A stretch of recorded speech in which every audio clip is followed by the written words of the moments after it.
Hello everyone and welcome back to TWIG or This Week in Gaming. I am your host Josh B with MER Gaming, and today we're covering all of the gaming news that happened this week, the week of September 18th.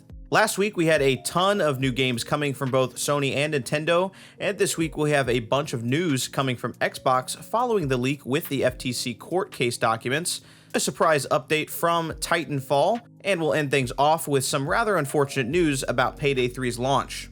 Let's jump right into it. A massive leak this week coming from the Xbox court case gives us a ton of insight into what the future of Xbox will look like. Keep in mind that these documents are from mid-2022, and some of what was shown has already come out and we already know about. To start, Microsoft is looking into a mid-generation update to their consoles. Phil Spencer later said that one of them wasn't really needed and won't be made. However, it seems like they are sort of backpedaling on the statement. These new consoles, titled Xbox X and S Refresh, are documented as being an all-digital version of their respective consoles with some new specs to make it run smoother and having a new Wi-Fi and Bluetooth chip for better connectivity. Along with this, there was also a new controller shown titled Sabile. It is set to feature precision haptic feedback that also doubles as speakers, clearly a move that they wanted to make to combat against PlayStation 5's haptic sense controllers. This new controller is supposed to have much quieter buttons and thumbsticks, new longer lasting thumbsticks with the ability to hot swap them. We're not sure if that means just the tips of the thumbsticks or the entire unit itself, like these ones shown in Thrustmaster's controllers, and easier disassembly and repairs. Along with all of this, the documents also showed games and companies that Xbox has or is trying to buy or partner with.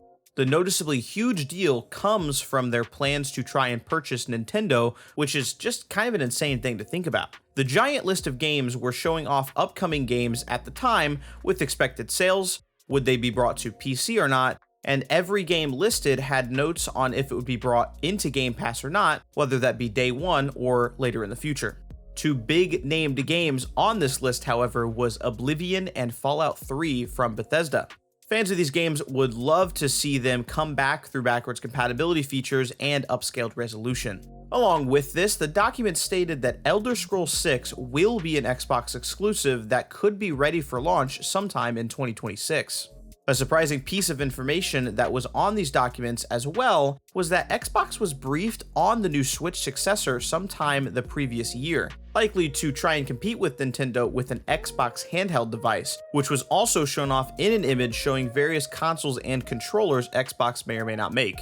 If Xbox does make a handheld device, it will probably be similar to PlayStation's handheld device coming in the future, and probably be an exclusively cloud gaming handheld device.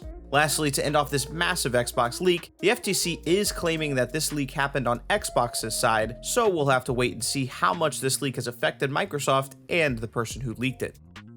Now for some news from a different FTC case involving Fortnite. This case involves alleged broken privacy protection rules that led to tricking players into buying unwanted items.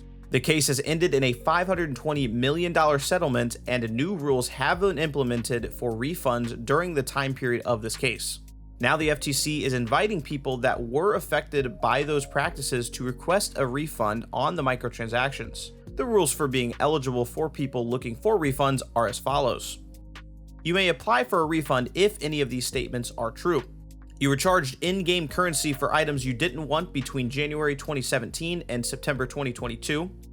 Your child made charges to your credit card without your knowledge between January 2017 and November 18. Your account was locked between January 2017 and September 22nd after you complained to your credit card company about wrongful charges. You must be at least 18 to complete a claim form. If you are not yet 18, a parent or guardian must complete the claim for you. If any of you gamers out there were affected and fall under these guidelines, definitely apply for that refund today. Now for a crazy surprise this week with some news from Titanfall 2. The PC version of the game got a surprise update that actually fixed the matchmaking issues that had previously made the multiplayer completely unplayable. With this, people have returned to enjoy the game and get back to wall running to their heart's desire. Along with this update, they hid a secret code in their Apex Legends patch notes that deciphered into the release date for Titanfall 1, 2, and Apex Legends. Players are thinking that this is hinting at something new coming in the future from the developers. It's most likely that there is a new mode or event coming to Apex featuring some Titanfall content. Or maybe we're getting Titanfall 3.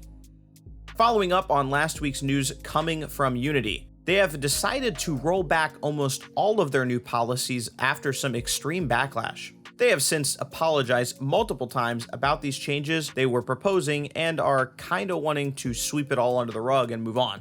Now we'll just have to wait and see if they stick to their word now that they've fully destroyed their image that the people have for their company. Payday 3 launched this week with a surprisingly terrible launch. The game was practically unplayable for 10 out of the 24 hours after release. This downage came out of nowhere as the game was fully fine and functional for the first 4 hours, and then all of a sudden, poof, the game doesn't work. Players are fueled with even more frustration as they tried to play the game but couldn't, with Payday being one of those games that needs to have an online connection to even play. Devs quickly scrambled to fix their server issues, but the damage was already done as it led to the game getting review bombed on Steam. The game sat with only 31% positive reviews out of the 18,000 total reviews. Hopefully Valve will implement a nice patch that removes that horrible idea of not being able to play a game without an internet connection, so these kinds of things don't really happen in the future. And that will be it for this week in gaming. Please make sure to check out all of our other videos and subscribe for more content coming in the future of all things gaming. This has been Josh B from MER Gaming, and I will see you next week for another episode of This Week in Gaming.